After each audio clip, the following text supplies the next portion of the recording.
the people of India, the young people of India, who are a larger part of the population than in many countries. I just wish to see the day where India really becomes an economic powerhouse driven by the creativity of and the ethical behavior of its young population.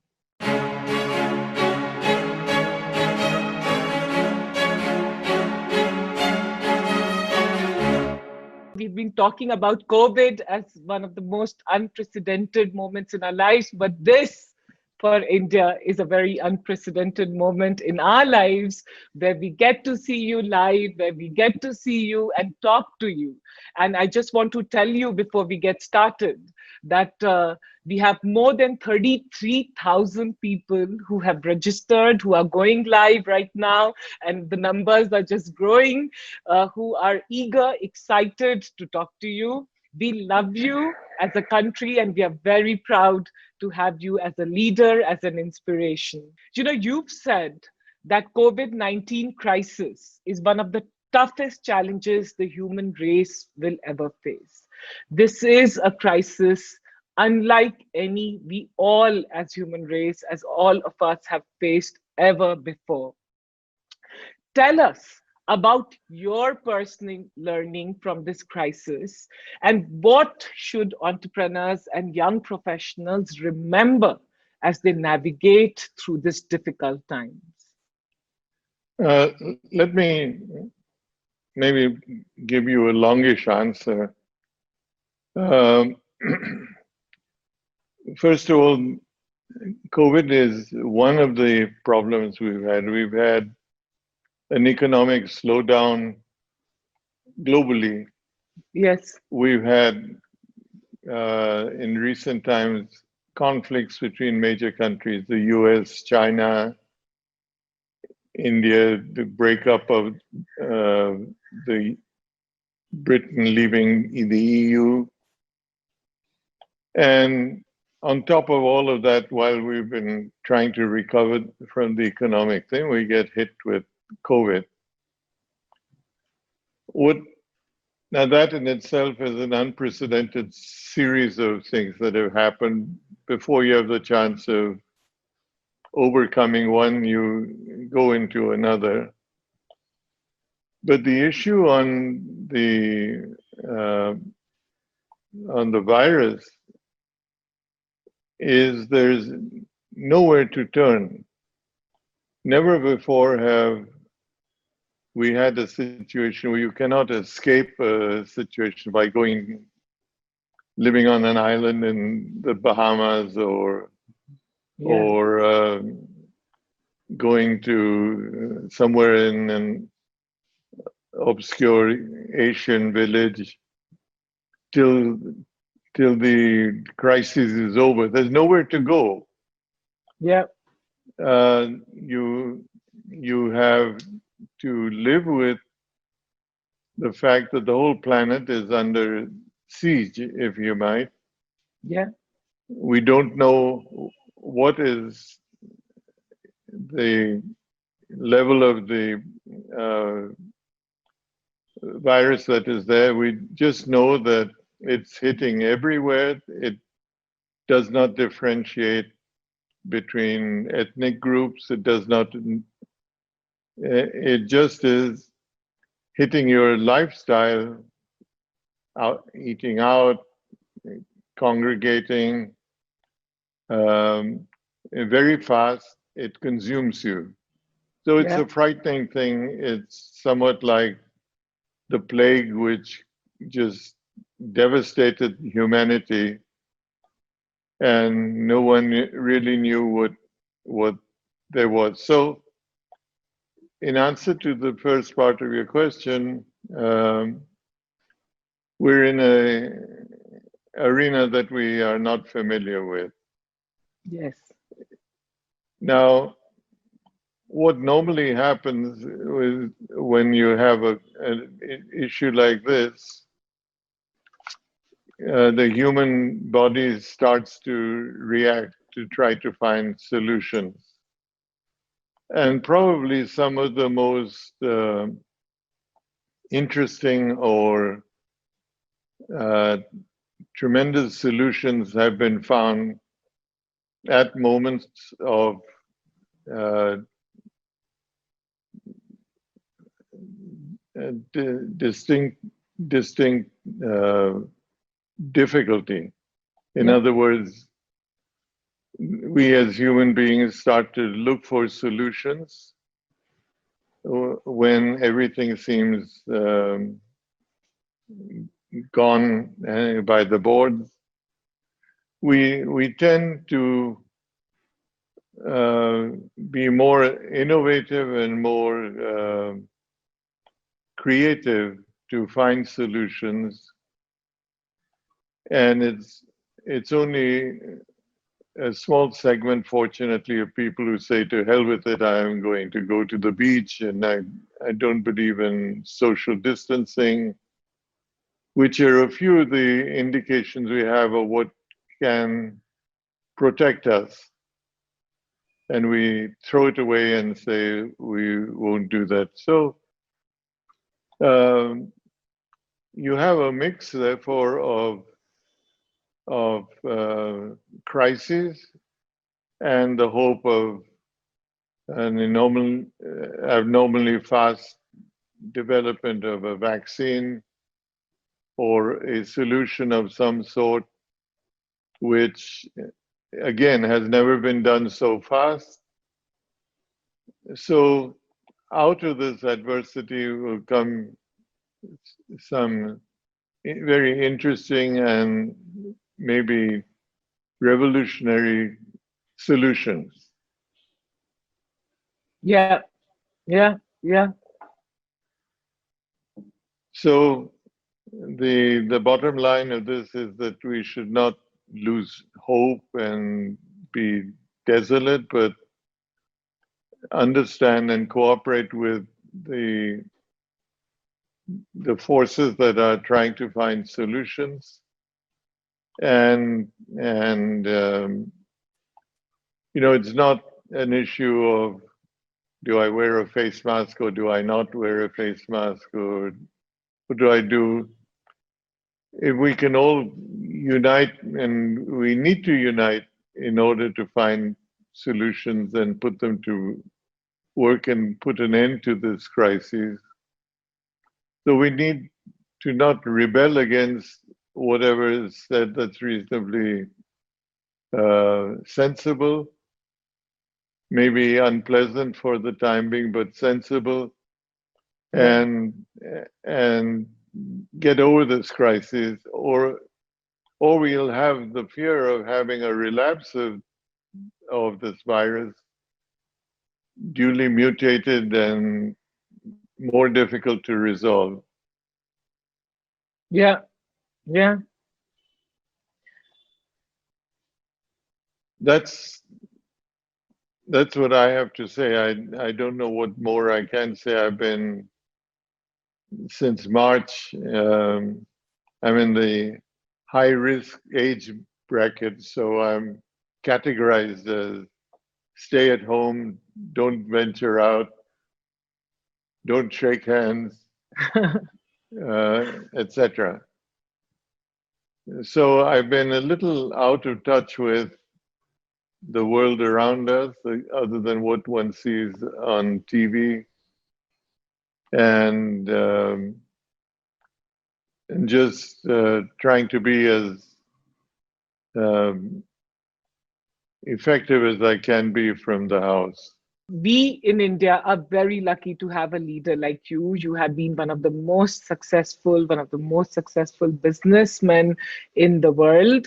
From your experience, can you share with us a few examples of, turnarounds that you've made and turnarounds that you've seen? And what should entrepreneurs and young professionals keep in mind as they try to win against all the odds? Okay.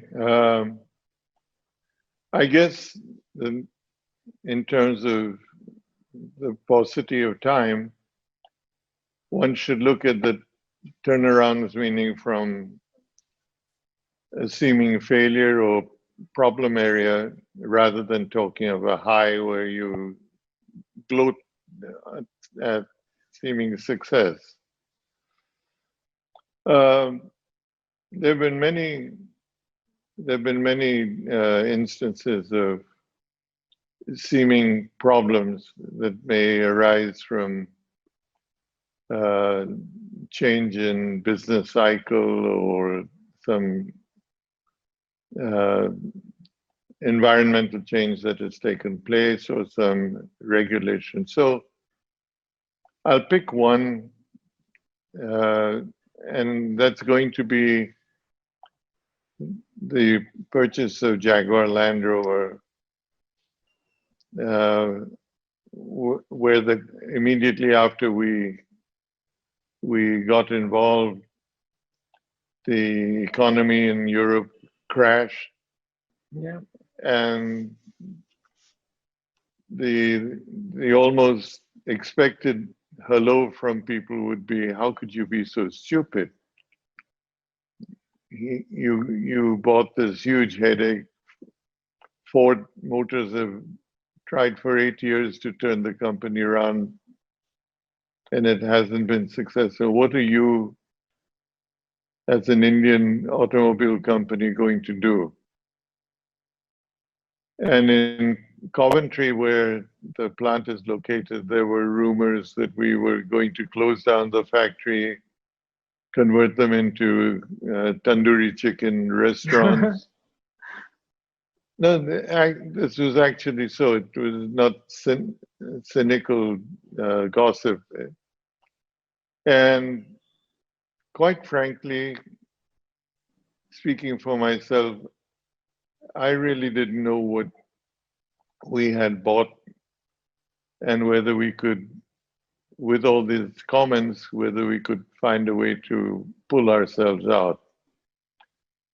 Anyway, a significant meeting was my first day at the Jaguar plant. I invited all the workers to a town hall where we would answer many of the questions they had.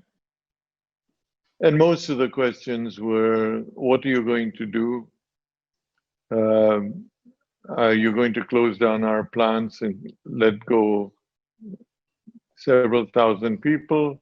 Mm. What are you going to do? And how are you going to do it? The British government at that time was Gordon Brown's government. And while he was, I think, very genuinely keen to support us, other members of his government couldn't care less. And they felt that this was an Indian problem, and they go to the Indian banks and look for it, don't come to us. The jobs, of course, were British. And what they were not considering was the fact that they were hurting their own economy. Nevertheless, standing there that day with this relatively not hostile but uh, testy crowd of people, um, I turned to them and said, "Look, I really don't know what we will do, but I assure you we do not wish to close down. We should work shoulder to shoulder and revive these two brands into the glory that they had at one stage." That's all I said. This whole team of people put their shoulders together. They developed new products. They took some downturns as they put the company on its feet. What did I do? I can only say that I registered confidence in the people. Um, I got back 3 times, 4 times the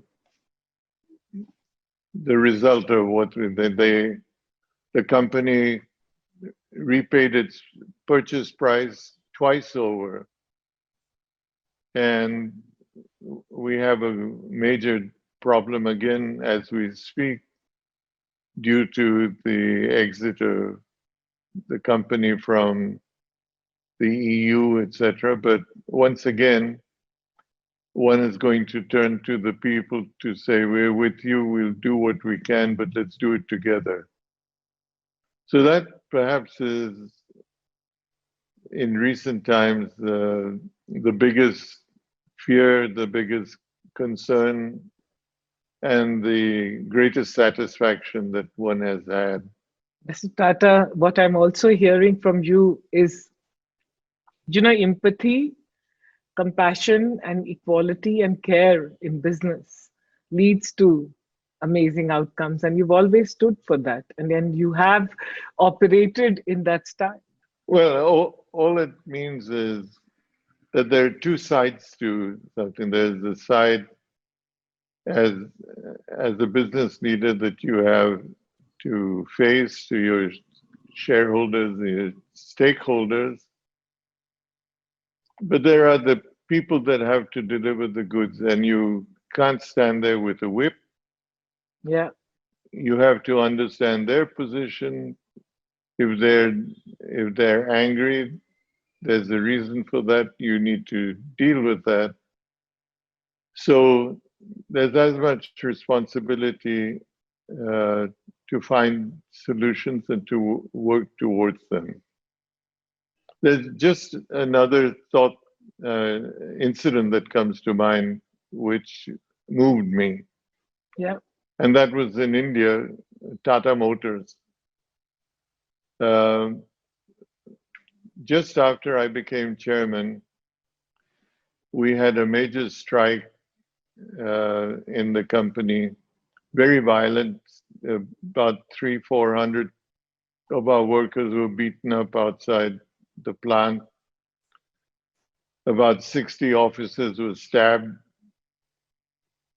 and it was a a bad scene. This we stayed with the situation. I spent 3 or 4 days in the plant at that time to say we were together, and we overcame the strike, and we started work again.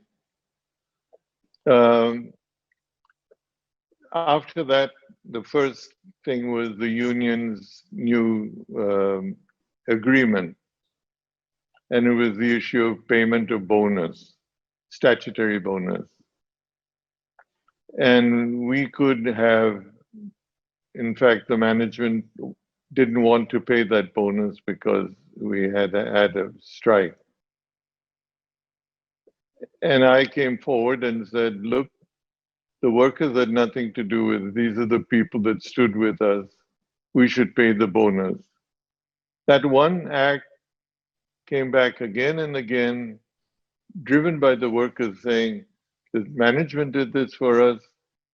We should forego this in our agreement. This should be done. We should work with the management. There was another major sense of psychological turnaround on the back of a rather dangerous situation, and those are two examples that come to mind.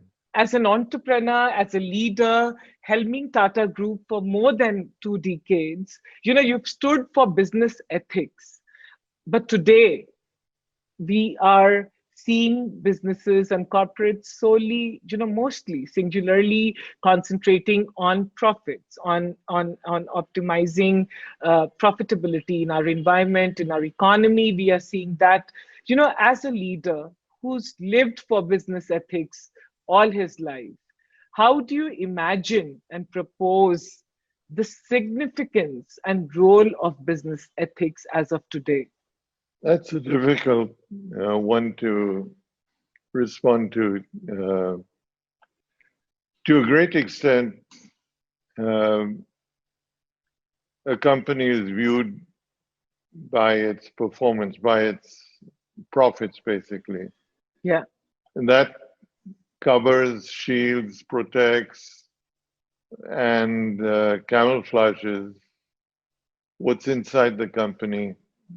The company could be a very happy, worthwhile environment, or it could be a nasty environment where you work morning to evening and go home and have no uh, sense of belonging to your company. Yeah. The the financial and the uh, business segment, unfortunately, more often than not, look at the profit, the numbers, and view you on that basis rather than the more holistic issue of, are you happy to work for the company you are working for? Uh, is it is the company's management being fair to you as one of the stakeholders? As a customer, do you feel the company is being fair to you Yeah. in terms of the quality and the uh, after sales support that you should get? So, what is uh, the interaction experience you have when interacting with company X? And what stands out at that time is, ethically, are you proud of your company, or do you feel that it's been fair to you, particularly in difficult times? Do you deal with your customers in a fair manner when there's a problem? And if the management can be brave enough and honest enough to rise to that occasion and not be concerned about the image alone, and not take a view that I project myself as a leader that has never done anything wrong, Yeah. and everything I've done is right and needs to be protected, and you cannot criticize me, then I think you have forgotten a lot of things that you should be looking at in terms of the ethics of the company you chair. And more often than not, at some point in the future, you'd pay a price for it. The young people today, and I'm also particularly mentioning the young entrepreneurs and people who are starting their businesses, are torn between, this whole emphasis on profitability, growing, making money, and also finding purpose and then having purpose. What would you tell entrepreneurs, young professionals who are in that crossroad, who are in that dilemma? All of us, uh, maybe in some of us more hidden than others, we're all looking for the spotlight, whether we admit it or not. We Yeah. want to be successful. Yeah. Uh, the means of gauging that success is profits. Usually, is generally how it's seen, and we want our story to be another success story, which Yes. gives us um, which gives us profits. It puts us in money, and that we consider ourselves successful as a result of that. Uh, so profits is not something that one can forget or take a view that well, we're not concerned about that. It's very much a concern. The question is what you do to achieve those profits, and what is the purpose that you're in that business. Yeah. And unfortunately, I have a view that we're not in that business to just to make a profit. You're in that business to serve the customer, to serve your shareholders, all your stakeholders, to do it ethically, not to jeopardize the safety. You may have bad decisions. You may have Yeah. business standards that may, a period of time when you have a downturn where everything looks grim. What you do in those difficult times for all your stakeholders, how you reflect the downturn amongst yourself. Do you give yourself rising payrolls and say that, well, we have to uh, increase the livelihood of our managers, but not of our workers, or or uh, take something away from the customers. I think it's an aggregation of those kinds of things that finally, somewhat like politics, uh, you do the right thing on every count. You take the good with the bad, but you don't run away from the difficult difficult Yeah. actions that you have to take. I always say maybe the greatest thing you do is as a manager is you go home at night and say, I did the right thing.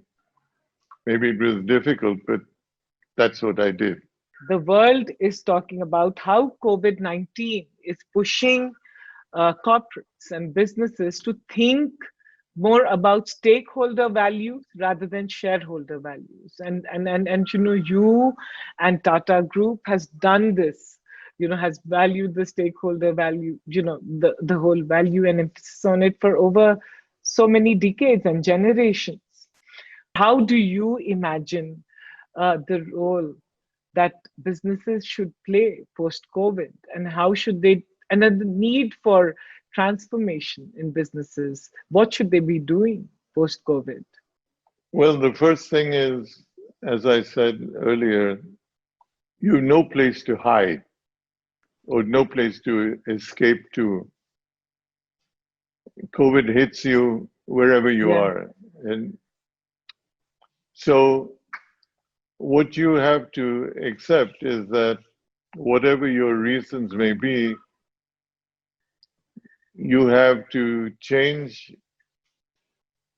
in terms of what you consider fair or good or necessary in order to survive. We will not be able to isolate ourselves and say, oh, we will continue to do this because we're doing this for our shareholders. You're doing it for everyone, and you won't survive in this particular environment unless you're sensitive to all your stakeholders that you have to cater to.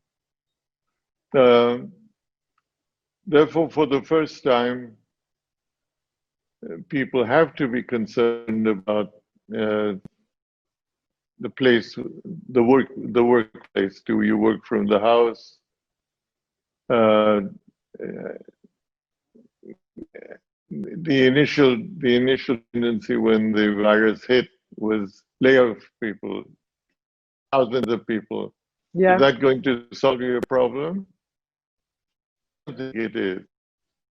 That's the knee-jerk reaction that you had from the traditional workplace. Lay off people because the business is gone. But you have a responsibility to those people. We see this in India in the migrant labor. Yeah. That labor force, which was huge, one day was just told that there is no work for you. We don't have a way of finding means of sending you home. You're just there. You don't have food to eat. You don't have a place to stay. Uh, Not wishing to blame anybody, but that was the traditional view. That view has changed now to who are you to do that? These are the people that have worked for you. These are the people who served you all their career. So you send them out to live in the rain. Is that your definition of uh, ethics for your and you, when you treat your labor force that way? So the enlightened uh, manager or owner would start to feed thousands of people in Maidans that are created, starting to look at what can be done. The government has stepped in to set a set of principles that would lead to payment of money and livelihood for these people. I hope we never have another case, but if we did have another case of this type, I think you'd have a much better understanding of what people could do, and companies would be reacting much faster in the right way Yeah. rather than just letting people go. In all the years that you've been working, and you've been working for so many years, what is that one memorable moment, work moment that stands out? I honestly can't think of a particular instance. There've been there've been many, so which has been the one that stands out is not very clear to me. I Let me duck your question a bit and say that it's a collection of instances that you look back at on the time and say there have been instances that have been learning experiences for you. For example, getting involved with personal investments, as I have tried to do in supporting startups, Yeah. has been a learning experience for me. I, in humility, have to say I haven't brought any great magic with me. I have uh, chosen to support uh, enterprises that seem to uh, attract me from the founder's position, from what the company is trying to do. So I think that's an aggregation of experiences that you look back on your career or your business history and say, that was an interesting time. There's not any one instance that one can pull and say, this was it. What have you missed the most as you've been locked down for the last 4 months? Good question. It's been a strange experience. I haven't. I have been quite comfortable at home. I have a little garden. My dogs have had a chance to run. They haven't been cooped up. But the touch and feel of being in a situation, even though it's a dangerous situation in that you could catch the virus Yeah. and fall ill or even die. It's taken a bit of the actual uh, interest in life away. I find it difficult to decide, is it Monday or Wednesday? Is is, do I give someone an appointment for this week or next week?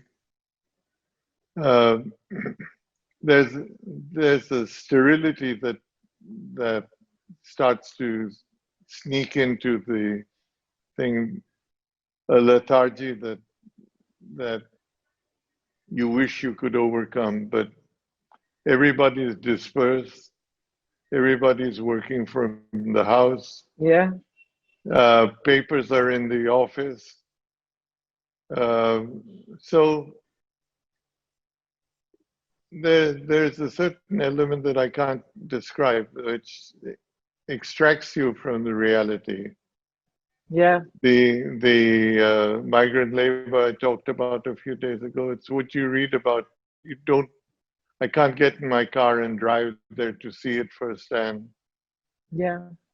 So you come out of this almost like you were in house arrest. Yeah. Once the lockdown is over, what's that one thing that you want to do, place you want to travel to, something that you really want to do once you're out of this lockdown? In my business life, travel has been travel and interaction has been one of the things that has made uh, my business life interesting. It's been creating relations with people, uh, participating in new ideas, taking risks uh, that that have led to success. In some cases, not, but uh, by and large, thank God, successful. I would like to start to relive that type of lifestyle that one has had. It's not been yachts and manors and huge estates. It's been a wonderful experience of interacting with people that stand for the same ideals as you do and exchanging views with them.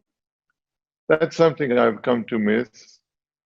Uh, Virtual meetings like we're having now do rebuild some of that, but it's still not the same. Yeah. And that's the one thing I would really look forward to doing. But by the same token, I'm also building in firewalls to make sure that we don't have to relive this terrible drama over again, hopefully. Thank you. I know that you came today to talk and just be there for young people, for young entrepreneurs, and you just wanted to be with all of them and then just talk to them. And it means so much. And I hope we get to do this again very soon and have more conversations with you. Thank you. This is very, very inspiring. Thank you very much. I just need to say that today we're talking about the people of India, the young people of India, who are a larger part of the population than in many countries.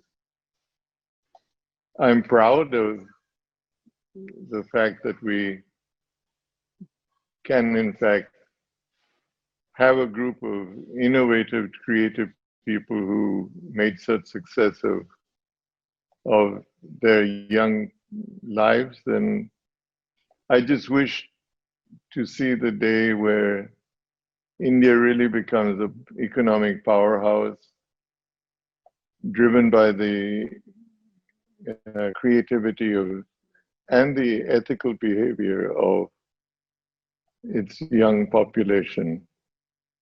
And thank you for your time. And I just feel that this is an opportunity that I must say thank you for as as something we stand for. I wish everybody luck. I hope we get out of this horrible situation that we are in, that we find solutions, that we deal with them as we should. Each one of us has to make some sacrifice to make this happen. I hope we do that. And of course, it'd be a pleasure to be with you again in a similar situation. Thank you.